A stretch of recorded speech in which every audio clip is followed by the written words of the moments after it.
Ludwig Mies van der Rohe was born as Maria Ludwig Michael Mies on March 27, 1886 in Aachen, Germany. He went to Berlin in 1905 at the age of 19 to work for a furniture designer, Bruno Paul, and got employed later on in Peter Behrens' architecture practice along with Le Corbusier, Walter Gropius, and Adolf Meyer in 1908. He was also the third and the last director of Bauhaus after the dismissal of Hannes Meyer in 1930.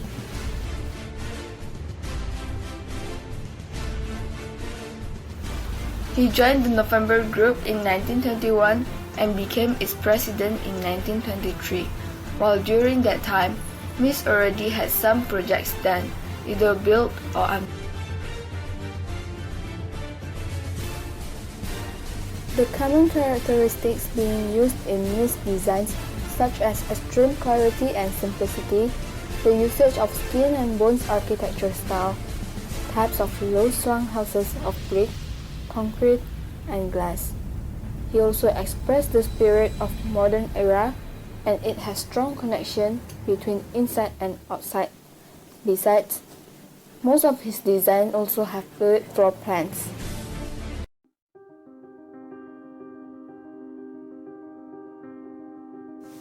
But in this project, Mies emphasized on complete abstraction, which consists of flat patterns and colored rectangles in Mondrian's painting.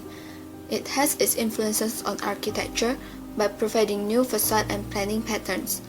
Mondrian followed the principles of neoplasticism, where Theo van Doesburg's painting, Rhythm of a Russian Dance, translates a free-flowing movement of figure into a series of horizontal and vertical lines and zones. Mies' works are not only influenced by the artistic movement, but also to recreate an understanding of the ideas of horizontal and vertical planes.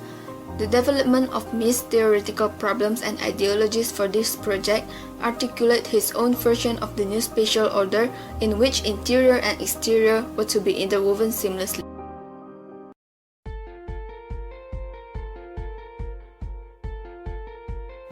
Mies places the walls, giving variation in thickness, material, length, and direction.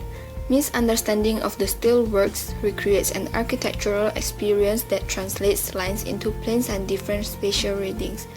The walls not only stand themselves, but also divine spatial perception, boundary, and a center. Parts of the brick house explain a central spatial organization that extends to the exterior landscape. Other walls of the house divine a more interior experience for private functions of the house. The variation in planes through the use of walls creates enclosure or exposure, centers or boundaries, and private or public spaces. Mies also has extensive knowledge of materials as he uses and makes all these dimensions of the building are based on the materials. By dropping the light on the brick texture, the character of the material becomes more visible, while the structure is made up of columns with walls in between. The walls are not the spaces, but the space is formed by 4 separate walls and topped by a roof.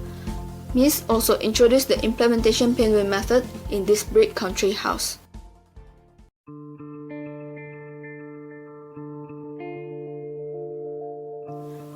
Even though it's unbuilt, the brick country house was actually quite an inspiration for any other designs of the following years. For examples, Wolf House in 1927 and Tugendhat House in 1930. The Wolf House is the brick country house project redesigned under the sobering influence of a real client and a real site. The client was Eric Wolf, a wealthy factory owner. The rooms in the Wolf House flow into one another, not formally or axially through frame openings, but asymmetrically in a step formation.